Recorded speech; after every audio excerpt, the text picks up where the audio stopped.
Assalamualaikum warahmatullahi wabarakatuh. Perkenalkan, nama saya Ika Saputra, dan rekan saya Rayana Faldi, saya Rudito Mahasregan, Dan saya Wahyu Kartika Ida. Dan saya Ibnu Arfan. Dan saya Muhammad Muzi. Dan saya Denis Pijutomo. Di sini kami membuat video mewawancarai dosen yang telah sukses di dalam bidang karirnya pribadi dosen tersebut.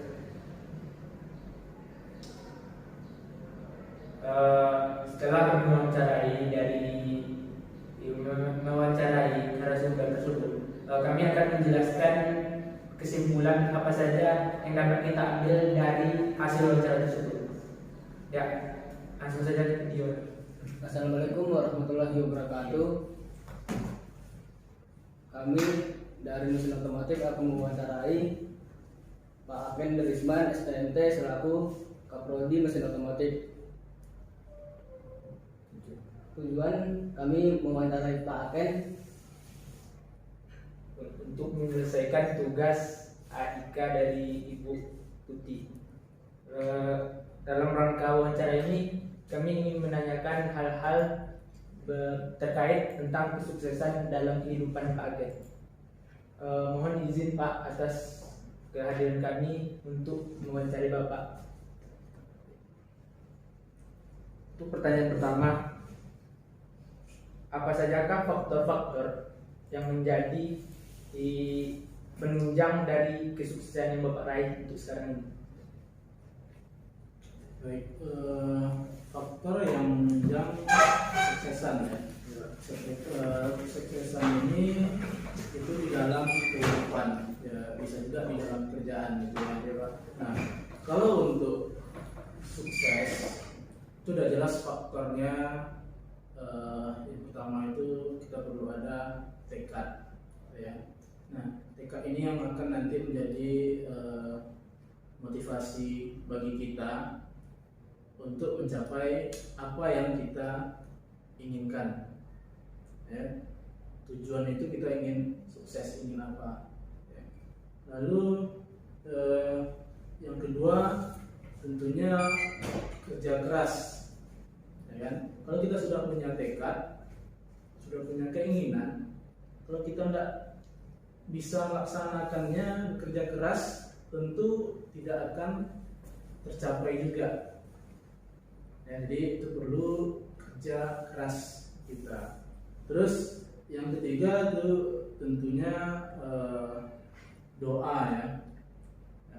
Jadi kalau kita sudah punya rencana, kita sudah berusaha, kalau kita tidak berdoa meminta kepada yang satu, itu juga akan sulit untuk mencapai kesuksesan tersebut, ya. Jadi tiga faktor ini yang perlu kita aplikasikan dalam kehidupan kita untuk mencapai kesuksesan. Makasih Pak atas jawabannya. Pertanyaan selanjutnya, tentu dalam suatu kehidupan, dalam meraih suatu hal-hal yang penting dalam hidup kita, tentunya ada beberapa orang atau sejumlah orang yang paling berjasa. Orang-orang tersebut siapa saja Pak? Yang paling berjasa itu tentunya tidak lepas dari peran orang tua, ya kan? Orang tua yang mendidik kita selama ini dari kita kecil, mendukung kita, mensupport kita sampai kita besar, ya, itu tidak lepas dari peran orang tua. Ya, saya bisa begini sampai jadi dosen itu juga arahan dari orang tua, ya kan? Tentunya orang tua akan mendidik kita dengan baik, ya, sesuai dengan cita-cita dari kita sendiri, ya kan? Itu orang tua jelas yang paling berjasa. Lalu selanjutnya tentu keluarga terdekat kita di rumah itu adalah istri, ya. Istri dan anak itu menjadi motivasi tersendiri untuk kita untuk mencapai sukses tersebut, ya. Jadi yang paling berjasa itu adalah tentunya orang tua dan keluarga, istri dan anak di rumah. Untuk selanjutnya, tentu dalam mencapai suatu kesuksesan, tentu ada hal-hal atau kebiasaan-kebiasaan yang kita lakukan berulang-ulang. untuk mencapai suatu tujuan kita, Pak? Kebiasaan apa itu, Pak?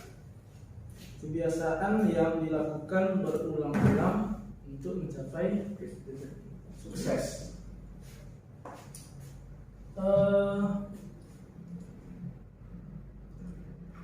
Kebiasaan ini kalau di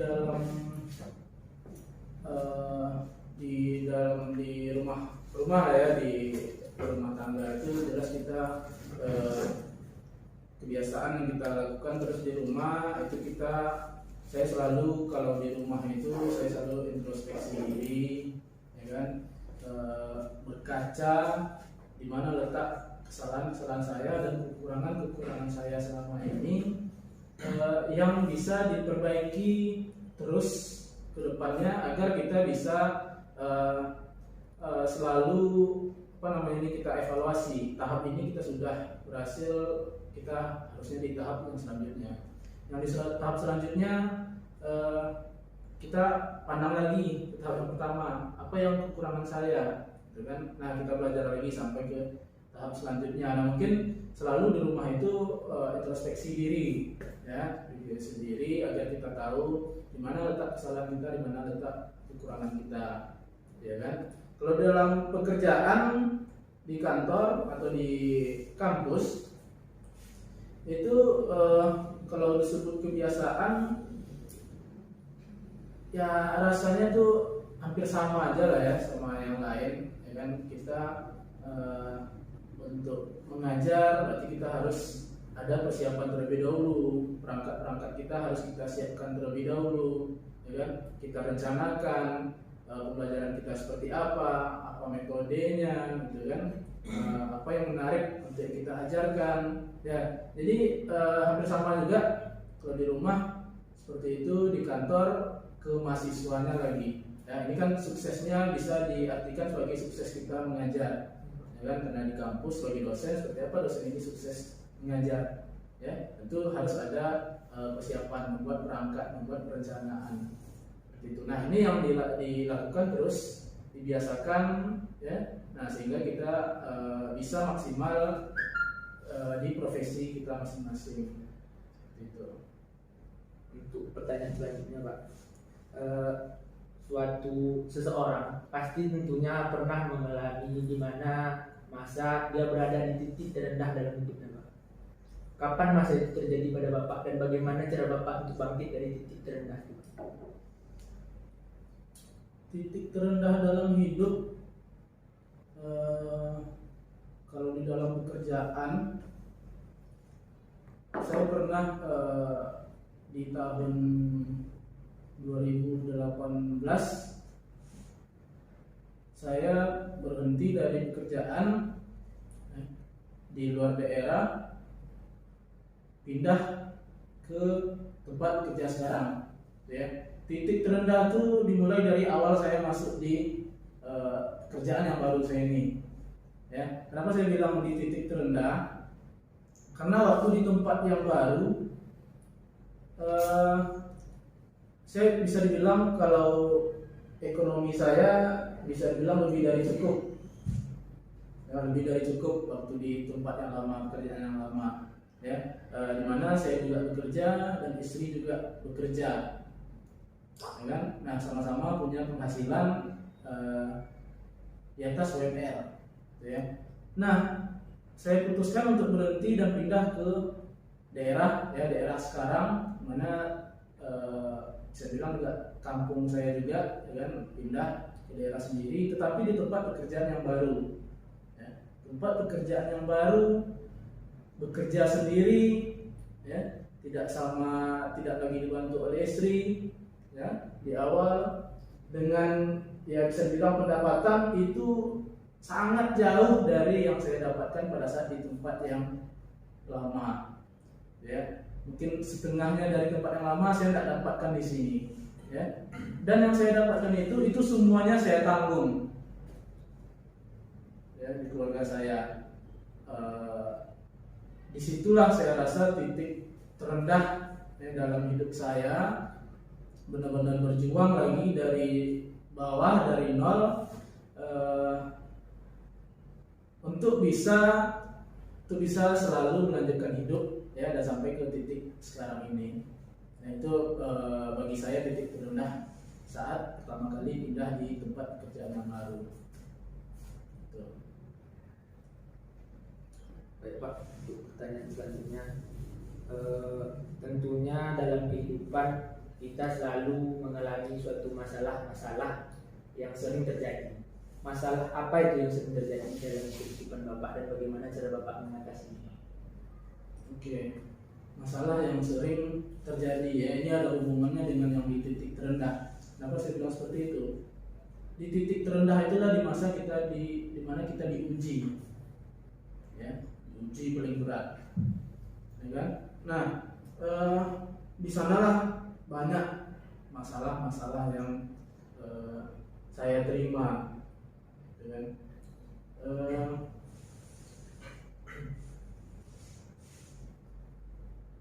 Jadi apa namanya, di masa-masa itu banyak masalah yang datang, ya. Ini apa faktor kebangkitan lagi atau gimana tuh? Cara Bapak mengatasi masalah-masalah tersebut? Cara saya mengatasi masalah-masalah itu ya. Nah, yang masalah tadi baik di dalam rumah tangga maupun di pekerjaan, ya kan? Itu masalah karena dampaknya pas di titik terendah, ada kaitannya di titik terendah. Nah, kalau cara menghadapi masalah, kalau di dalam keluarga, ya itu sudah jelas kita pemimpin dalam rumah tangga, berarti kita harus selalu siap, ya, dengan apapun kondisi, ya. Nah, permasalahan-permasalahan yang ada itu coba kita pelajari lagi, ya.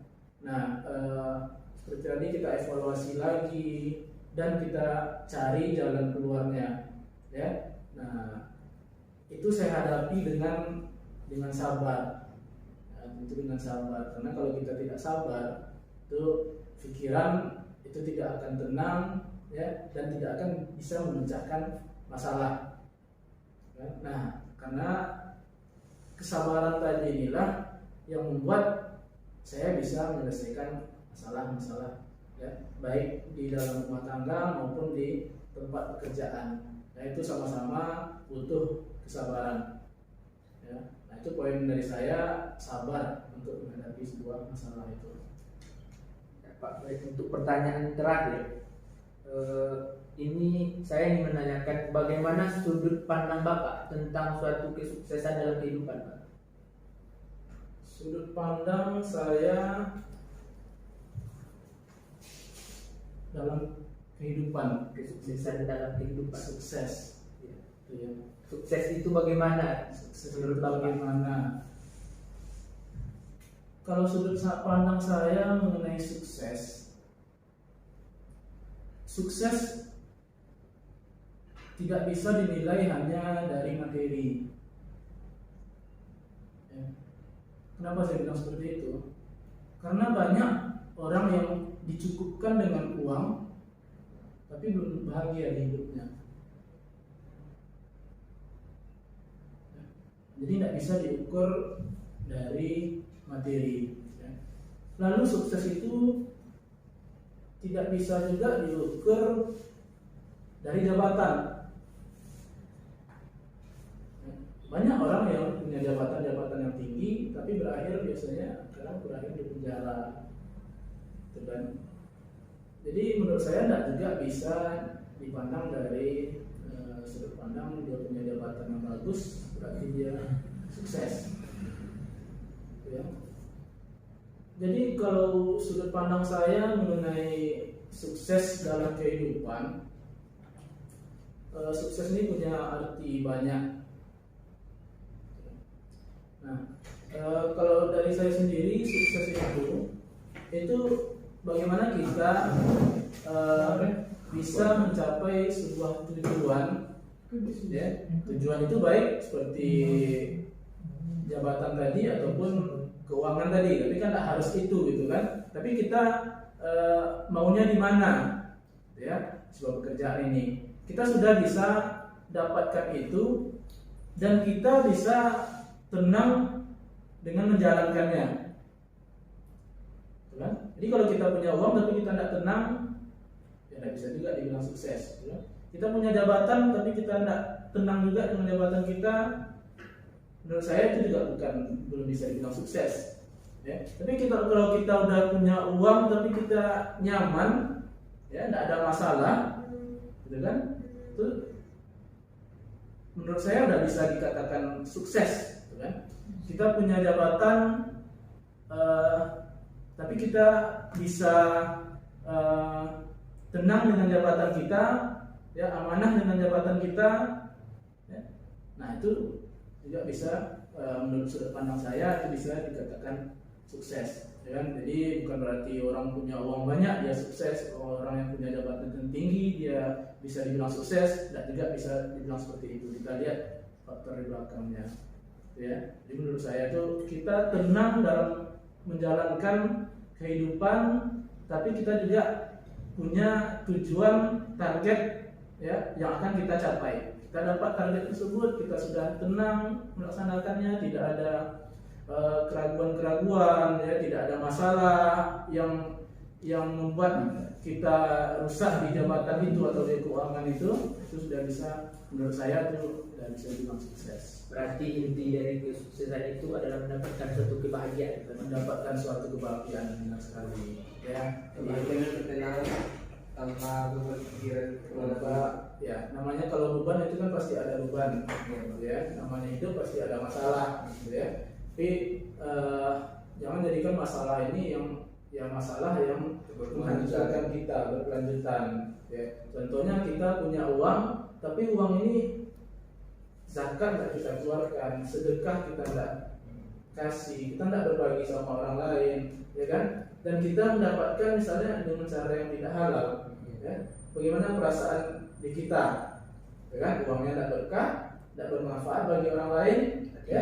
Hati kita tidak tenang, Fisik, Lalu yang contoh kedua saya bilang tadi jabatan, ya kan? Kita punya jabatan tinggi, tapi kita tidak amanah. Ya, kita memperlakukan seseorang seenaknya aja, kita ambil keputusan seenaknya aja, ya tanpa didiskusikan segala macam, ya. Berarti kan ada perlawanan nanti dari bawah, ya ada pro dan kontra segala macam, ya. Dan kita tidak tenang, kita tidak bahagia. Ya, bagi saya itu juga ada sukses. Jadi betul kata teman tadi itu sukses. Bagaimana kita bisa bahagia dalam hidup kita? Insya Allah kita tidak bisa dibilang sukses, ya. Jadi tidak perlu sudut pandang orang lain bilang kita sukses, ya.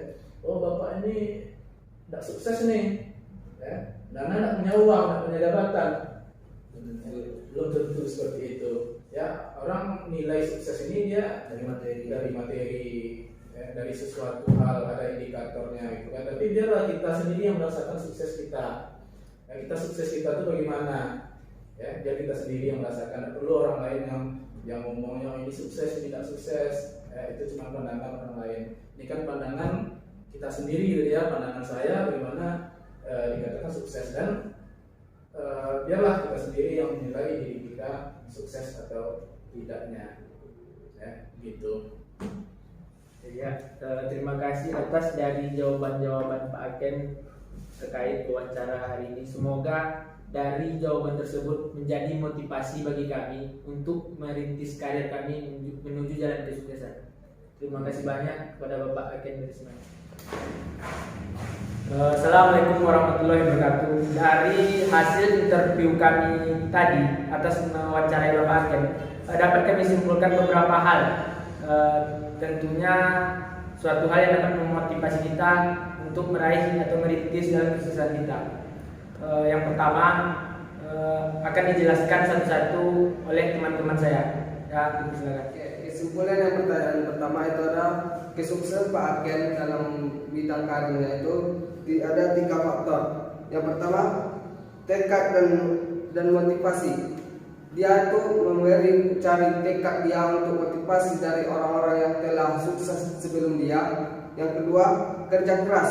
Dia selalu bekerja keras, tidak pernah lelah gitu.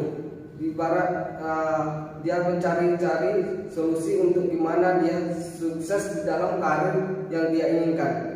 Yang kedua, itu doa tanpa yang pertama satu dan dua tadi, tanpa diiringi dengan doa, itu sama juga tidak akan berhasil yang apa kita inginkan. Maka yang ketiga itu doa. Kita habis motivasi kerja keras itu kita harus iringi dengan doa. Selanjutnya orang-orang yang berjasa dalam kehidupan Pak Aken itu yang pertama orang tua, dan yang kedua keluarga Pak Aken sendiri yang terdiri dari anak dan istri. Namun mereka selalu mensupport Bapak Aken dari mulai 0 sampai untuk berdiri di titik ini. Mereka tidak pernah lupa juga berdoa dan selalu mendukung Pak Aken untuk terus berusaha. Kebiasaan salah satu hal yang dalam kesuksesan Pak Aken itu adalah kebiasaan yang selalu dilakukan hingga saat ini, sering introspeksi diri sendiri dalam membaca dan di dalam pekerjaan selalu mempersiapkan dirinya sendiri. Dalam titik terendah kehidupan yang dialami dari Pak Aken, dia mengalami dari pindahnya pekerjaan lama, yang maksudnya pekerjaan lama ke pekerjaan baru. Karena pekerjaan lama itu terasa sangat rendah dalam titik terendah yang dialaminya dalam pekerjaan tersebut. Maka Pak Aken selalu bersabar dan mempunyai tekad yang tinggi agar pekerjaan tersebut bisa meningkat dan terus meningkat, dan kelamaan akan menjadi orang sukses seperti Pak Aken. Masalah-masalah yang pernah dilakukan oleh Pak Aken, yang pertama, titik terendah di sana kita mulai diuji. Setiap masalah dia sabar dan introspeksi diri. Dalam permasalahan berumah tangga sebagai pimpinan harus mencari jalan keluar dan memotivasi semua orang. Baik, yang terakhir sudut pandang. Dari menurut Pak Aken, sukses dari sudut pandang itu tidak dapat dinilai dengan materi, dan sukses tidak bisa juga diukur dari jabatan. Sukses itu bagaimana kita menuju kesuksesan, dan kita harus amanah dalam menjalankan tugas yang kita jalani. Sehingga dalam mendapatkannya pun itu akan menuju ke kebahagiaan. Jadi itulah hal-hal yang mempengaruhi kehidupan Bapak Aken sehingga dapat mencapai kesuksesan yang dia inginkan. Dari hal-hal yang disampaikan dapat kita simpulkan bahwa kesuksesan tidak dapat dilihat dari materi, kekayaan seseorang, tidak dapat dinilai dari hal tersebut. Tapi kesuksesan tergantung sudut pandang seseorang terhadap bagaimana dia menanggapi suatu kesuksesan. Tentunya kesuksesan ini tidak akan dapat diraih tanpa kita melibatkan Sang Pencipta, yang mana dia menentukan takdir kita untuk mencapai segala hal yang kita inginkan. Dengan kita beribadah, berdoa, dan menjalankan segala perintah yang Maha Kuasa dan meninggalkan segala larangannya, maka insya Allah kita dapat mencapai suatu kesuksesan yang kita inginkan. Sekian, terima kasih. Ya, saya tambah lagi dari kesimpulan tadi, itu atas dari kesuksesan seseorang itu jangan lupa kita mengeluarkan zakat. Soal yang apa yang kita dapat itu bukan hak kita sendiri. Kita membagi zakat atau apa yang kita dapat itu kita bagikan ke hak yang orang yang berhak menerimanya, seperti orang miskin, anak yatim piatu, atau orang yang tidak mampu yang di luar sana. Hanya sekian yang kami dapat kasih informasikan dari atas wawancara Pak Aken. Kami dari Prodi Otomotif minta maaf bila ada kekurangan dan kesilapan kata. Itu kesalahan datang dari saya, kebenaran datang itu dari Allah Subhanahu wa taala. Sekian dari kami atas dari Prodi Otomotif. Assalamualaikum warahmatullahi wabarakatuh.